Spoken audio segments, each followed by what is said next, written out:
براءة من الله ورسوله إلى الذين عاهدتم من المشركين فسيحوا في الأرض 4 أشهر واعلموا أنكم غير معجز الله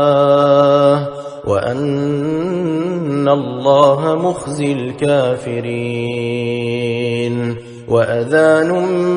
من الله ورسوله إلى الناس يوم الحج الأكبر أن الله بريء من المشركين ورسوله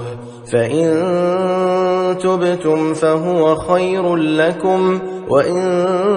توليتم فاعلموا أنكم غير معجز الله وبشر الذين كفروا بعذاب أليم إلا الذين عاهدتم من المشركين ثم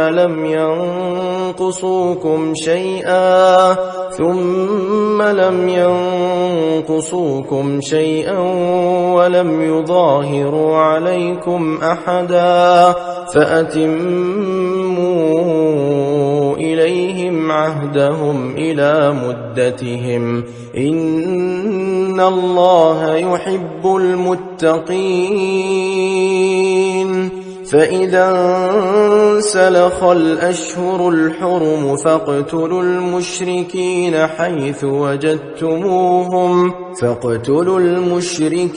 حيث وجدتموهم وخذوهم واحصروهم واقعدوا لهم كل مرصد فإن تابوا وأقاموا الصلاة وآتوا الزكاة فخلوا سبيلهم إن الله غفور رحيم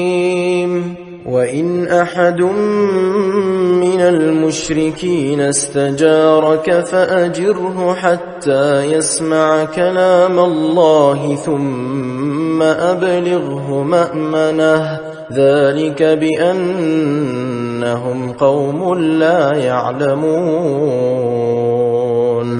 كيف يكون للمشركين عهد عند الله وعند رسوله إلا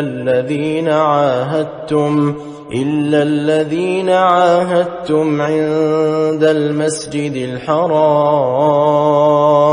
فما استقاموا لكم فاستقيموا لهم إن الله يحب المتقين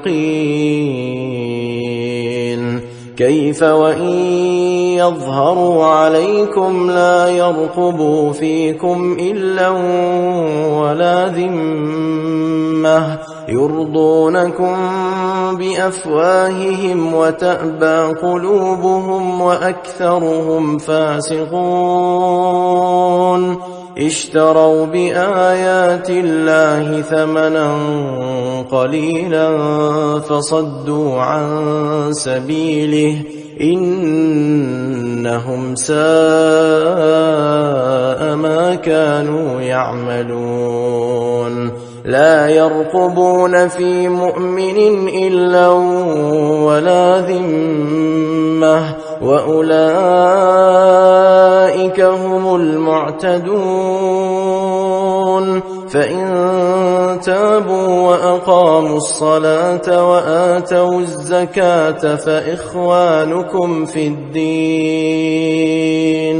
ونفصل الآيات لقوم يعلمون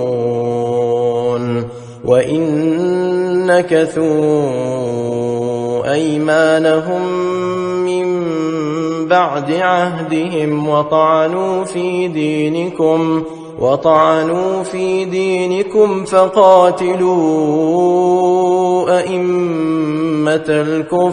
فقاتلوا أئمة الكفر إنهم لا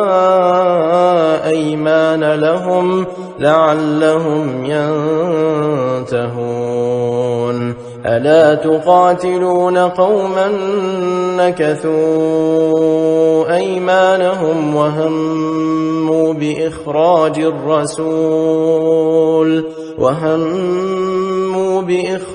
الرسول وهم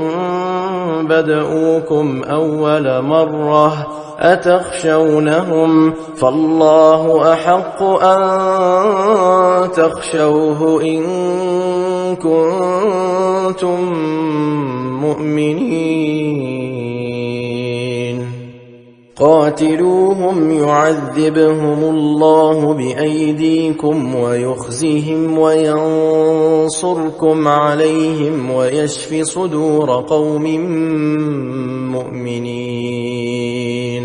ويذهب غيظ قلوبهم ويتوب الله على من يشاء والله عليم حكيم أم حسبتم أن تتركوا ولما يعلم الله الذين جاهدوا منكم ولم يتخذوا من دون الله ولا رسوله ولا المؤمنين وليجة والله خبير بما تعملون ما كان للمشركين أن يعمروا مساجد الله شاهدين على أنفسهم بالكفر أولئك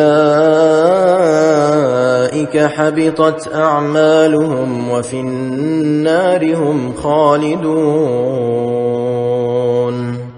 إنما يعمر مساجد الله من آمن بالله واليوم الآخر وأقام الصلاة وآتى الزكاة ولم يخش إلا الله فعسى أولئك أن يكونوا من المهتدين أجعلتم سقاية الحاج وعمارة المسجد الحرام كمن آمن بالله واليوم الآخر وجاهد في سبيل الله لا يستوون عند الله والله لا يهدي القوم الظالمين الذين آمنوا وهاجروا وجاهدوا في سبيل الله بأموالهم وأنفسهم أعظم درجة عند الله وأولئك هم الفائزون يبشرهم ربهم برحمة منه ورضوان وجنات لهم فيها نعيم مقيم خالدين فيها أبدا إن الله عنده أجر عظيم يا أيها الذين آمنوا لا تتخذوا آباءكم وإخوانكم أولياء إن استحبوا الكفر على الإيمان ومن يتولهم منكم فأولئك هم الظالمون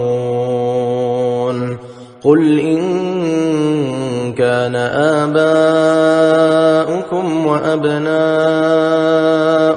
وإخوانكم وأزواجكم وعشيرتكم وأموال اقترفتموها وتجارة تخشون كسادها